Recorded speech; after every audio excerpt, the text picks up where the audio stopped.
नया रिश्ता, पार्वती ने किसे चुना अपना जीवन साथी। अमित की मम्मी पार्वती ने शर्माते हुए विशाल कुमार को अंगूठी पहनाई तो अमित की पत्नी शिवानी और उनके बच्चे अनूप व अतुल ने अपनी दादी पर फूलों की बरसात करनी शुरू कर दी। बाद में विशाल कुमार ने भी पार्वती को अंगूठी पहना दी। माहौल खुशनुमा हो गया। सभी के चेहरे खिल उठे। खुशी से झूमते बच्चे तो अपने नए दादा की गोद में जाकर बैठ गए। यह नजारा देखकर अमित की आंखें नम हो गई। वह अतीत की यादों में खो गया। अमित 5 वर्षों से शहर की सबसे पॉश कॉलोनी सनराइज सोसाइटी में रह रहा था। शिवानी अपने मिलनसार स्वभाव के कारण पूरी कॉलोनी की चहेती बनी हुई थी। कॉलोनी के सभी कार्यक्रमों में शिवानी की मौजूदगी अक्सर अनिवार्य होती थी। नया रिश्ता, पार्वती विशाल ने किसे चुना अपना जीवन साथी। अमित की मम्मी पार्वती ने शर्माते हुए विशाल कुमार को अंगूठी पहनाई तो अमित की पत्नी शिवानी और उनके बच्चे अनूप व अतुल ने अपनी दादी पर फूलों की बरसात करनी शुरू कर दी। बाद में विशाल कुमार ने भी पार्वती को अंगूठी पहना दी। माहौल खुशनुमा हो गया। सभी के चेहरे खिल उठे। खुशी से झूमते बच्चे तो अपने नए दादा की गोद में जाकर बैठ गए। यह नजारा देखकर अमित की आंखें नम हो गई। वह अतीत की यादों में खो गया। अमित 5 वर्षों से शहर की सबसे पॉश कॉलोनी सनराइज सोसाइटी में रह रहा था। शिवानी अपने मिलनसार स्वभाव के कारण पूरी कॉलोनी की चहेती बनी हुई थी। कॉलोनी के सभी कार्यक्रमों में शिवानी की मौजूदगी अक्सर अनिवार्य होती थी। अमित के माता पिता गांव में रहते थे।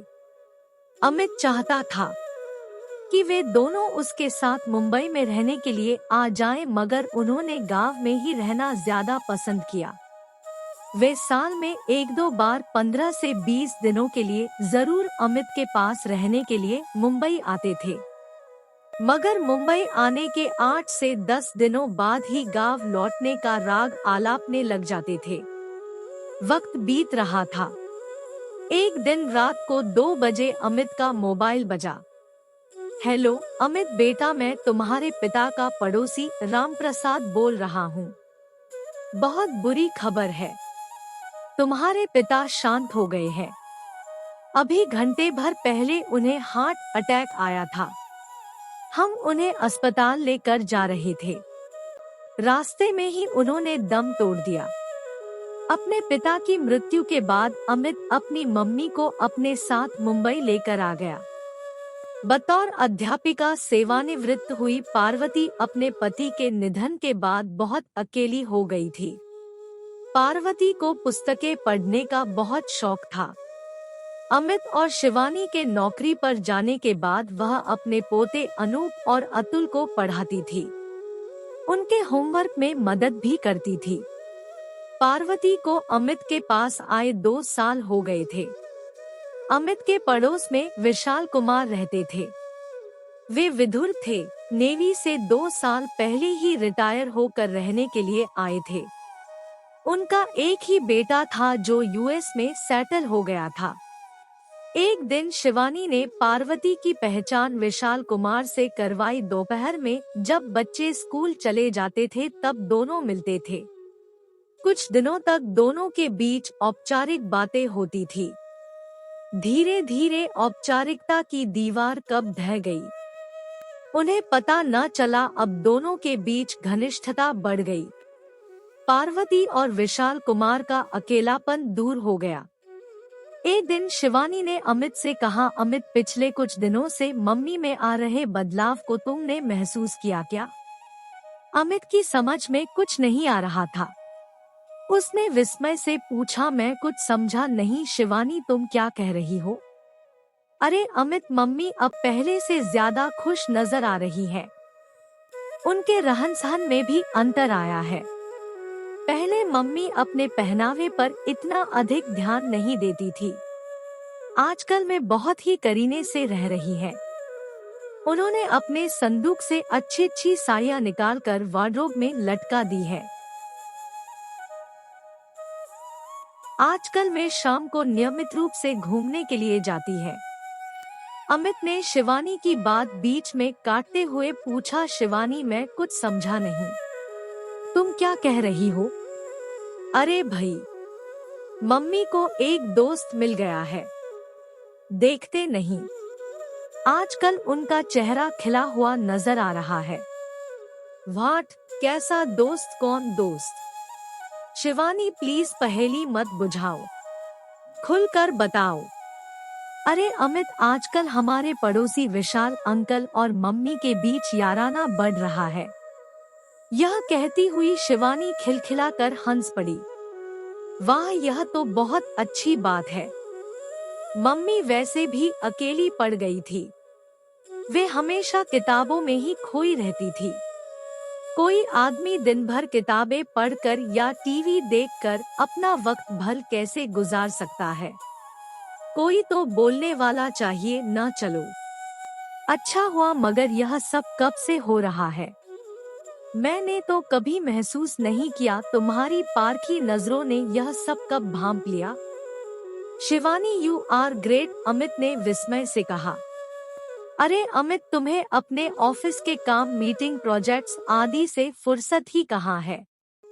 मम्मी अक्सर मुझसे तुम्हारी शिकायत भी करती है कि अमित को तो मुझसे बात करने का वक्त भी नहीं मिलता है। शिवानी ने शिकायत की तो अमित तुरंत बोला, हाँ शिवानी, तुम सही कह रही हो।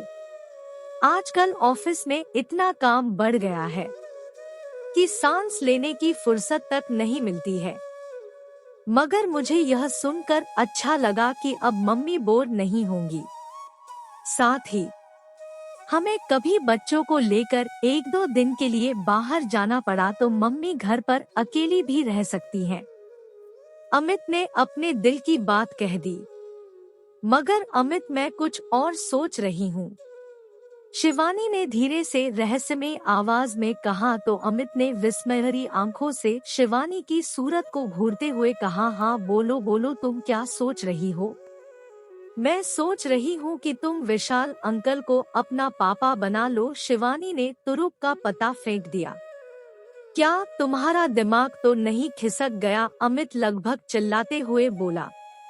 अरे भाई शांत हो जाओ, पहले मेरी बात ध्यान से सुनो। मम्मी अकेली हैं, उनके पति नहीं हैं, और विशाल अंकल भी अकेले हैं, वह उनकी पत्नी नहीं है। जवानी की बनिस्बत बुढ़ापे में जीवन साथी की जरूरत ज्यादा होती है। मम्मी और विशाल अंकल दोनों सुलझे हुए विचारों के इंसान हैं, दोनों सीनियर सिटीजन हैं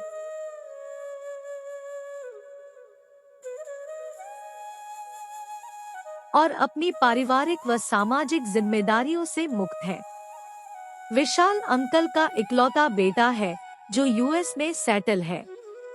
विशाल अंकल के बेटे सुमित और उसकी पत्नी तान्या से मेरी अक्सर बातचीत भी होती रहती है। वे दोनों भी चाहते हैं कि उनके पिता यूएस में हमेशा के लिए आ जाएं, मगर उन्हें तो अपने वतन से असीम प्यार है। वे किसी भी कीमत पर वहां जाने को राजी नहीं, सेना के आदमी जो ठहरे। फिर उनका तो कहना है कि वे आखिरी सांस तक अपने बेटे और बहू को भारत लाने की कोशिश करते रहेंगे, मगर वे अपनी मातृभूमि मरते दम तक नहीं छोड़ेंगे।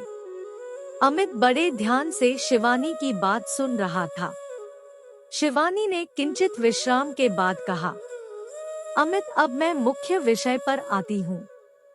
तुमने लिव इन रिलेशनशिप का नाम तो सुना ही होगा। शिवानी की बात सुनकर अमित के चेहरे पर अनभिज्ञता के भाव तेजी से उभरने लगे, जिन्हें शिवानी ने क्षण भर में पढ़ लिया और अमित को समझाते हुए बोली, अमित, आजकल हमारे देश में विशेषकर युवाओं और बुजुर्गों के बीच एक नए रिश्ते का ट्रेंड चल रहा है जिसे लिव इन रिलेशनशिप कहते हैं। इसमें महिला और पुरुष शादी के बिना अपनी सहमति के साथ एक ही घर में पति पत्नी की तरह रह सकते हैं। आजकल शिक्षित और आर्थिक रूप से स्वतंत्र लोग इस तरह की रिलेशनशिप को अधिक पसंद करते हैं। क्योंकि इसमें विवाह की तरह कानूनी प्रक्रिया से गुजरना नहीं पड़ता है। भारतीय कानून में भी इसे स्वीकृति दी गई है। शादी के टूटने के बाद आपको कई तरह की कानूनी प्रक्रियाओं से गुजरना पड़ता है, मगर इस रिश्ते में इतनी मुश्किलें नहीं आती है। लिव इन रिलेशनशिप में रहने का फैसला आपको सामाजिक व पारिवारिक दायित्वों से मुक्ति देता है। इस रिश्ते में सामाजिक व पारिवारिक नियम आप पर लागू नहीं होते हैं। अगर यह रिश्ता टूट भी जाता है तो आप इसमें से आसानी बाहर आ सकते हैं। इसमें कोई कानूनी अड़चन भी नहीं आती है। इसलिए मैं चाहती हूँ कि बोलती हुई शिवानी फिर रुक गई तो अमित अधीर हो गया और झल्लाते हुए बोला, अरे बाबा, लगता है तुमने लिव इन रिलेशनशिप विषय में पीएचडी कर रखी है। पते की बात तो बता नहीं रही हो, लेक्चर दिए जा रही हो। अरे यार, बता तो रही हूँ, थोड़ा धीरज रखो ना। शिवानी ने मुस्कुराते हुए कहा। ठीक है, बताओ, अमित ने बात न बढ़ाने की मंशा से कहा। अमित, मैं चाहती हूँ कि हम मम्मी और विशाल अंकल को लिव इन रिलेशनशिप में रहने के लिए राजी कर लेते हैं, ताकि दोनों निश्चिंत और स्वच्छंद होकर साथ साथ घूम फिर सके। शिवानी ने अपने मन की बात कह दी। मगर शिवानी, क्या मम्मी इसके लिए तैयार होंगी? अमित ने संदेह व्यक्त किया। क्यों नहीं होंगी? वैसे भी आजकल दोनों छिप छिप एक दूसरे से मिल रहे हैं, मोबाइल पर घंटों बात करते हैं। लिव इन रिलेशनशिप के लिए दोनों तैयार हो जाएंगे तो वे दुनिया से डरे बगैर खुलकर मिल सकेंगे, साथ में भी रह सकेंगे। शिवानी ने अमित को आश्वस्त करते हुए कहा। इसके लिए मम्मी या विशाल अंकल से बात करने की मुझ में तो हिम्मत नहीं है बाबा, अमित ने हथियार डालते हुए कहा। इसकी चिंता तुम न करो अमित, अपनी ही कॉलोनी में रहने वाली मेरी एक खास सहेली रेणु इस मामले में मेरी सहायता करेगी। वह इस प्रेम कहानी से भली भांति वाकिफ भी है। हम दोनों मिलकर इस शुभ कार्य को जल्दी ही अंजाम दे देंगे। हमें बस तुम्हारी सहमति का इंतजार है। शिवानी ने विश्वास के साथ यह कहा तो अमित की व्यग्रता कुछ कम हुई। उसने शांत स्वर में कहा, अगर मम्मी इसके लिए तैयार हो जाती है तो भला मुझे क्यों एतराज होगा? उन्हें अपनी जिंदगी अपने हिसाब से जीने का हक तो है ना। अमित की सहमति मिलते ही शिवानी और रेणु अपने मिशन को अंजाम देने में जुट गई। शिवानी को यह विश्वास था कि पार्वती और विशाल अंकल पुराने जमाने के जरूर हैं,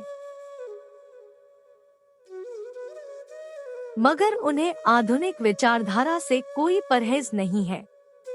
दोनों बहुत ही फ्लेक्सिबल है और परिवर्तन में यकीन रखते हैं। एक संडे को शिवानी और रेणु गुलाब के फूलों के एक सुंदर गुलदस्ते के साथ विशाल अंकल के घर पहुंच गई।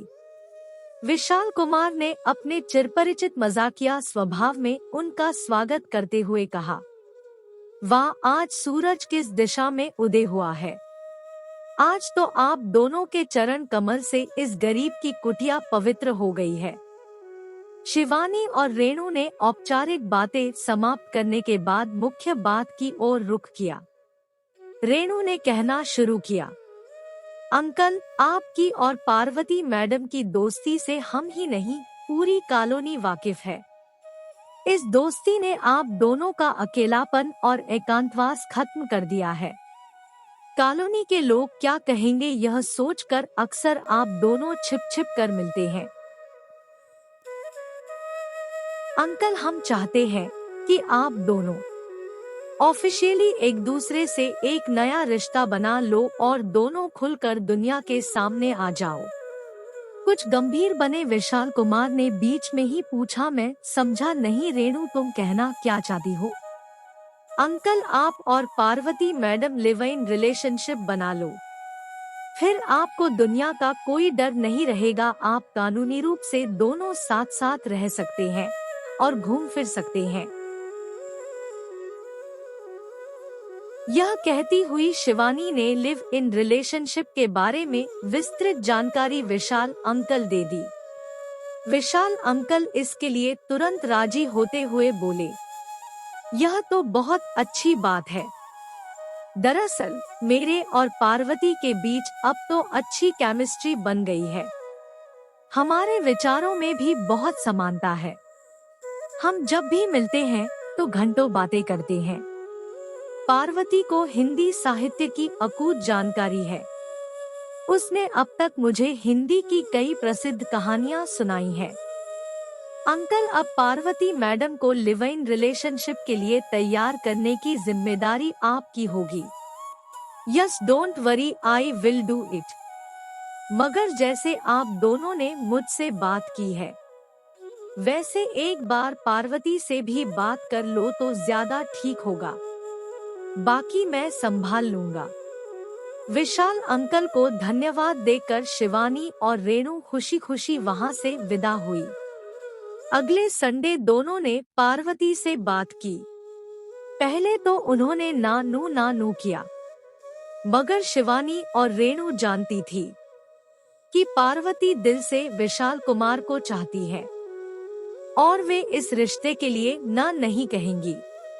फिर उन दोनों की बेहतर कन्विंसिंग स्किल के सामने पार्वती की ना कुछ ही समय के बाद हाँ में बदल गई। शिवानी ने दोनों की लिव इन रिलेशनशिप की औपचारिक घोषणा के लिए एक दिन अपने घर पर एक छोटी पार्टी रखी थी, जिसमें अमित, शिवानी और विशाल कुमार के बहुत करीबी दोस्त ही आमंत्रित थे। विशाल और पार्वती ने एक दूसरे को अंगूठियां पहनाकर इस नए रिश्ते को सहर्ष स्वीकार कर लिया। अरे अमित, कहाँ खो गए हो? अपनी मम्मी और नए पापा को केक तो खिलाओ, शिवानी ने चिल्लाकर यह कहा तो अमित अतीत से वर्तमान में लौटा। इस नए रिश्ते को देख अमित की नम आंखों में भी हंसी चमक उठी।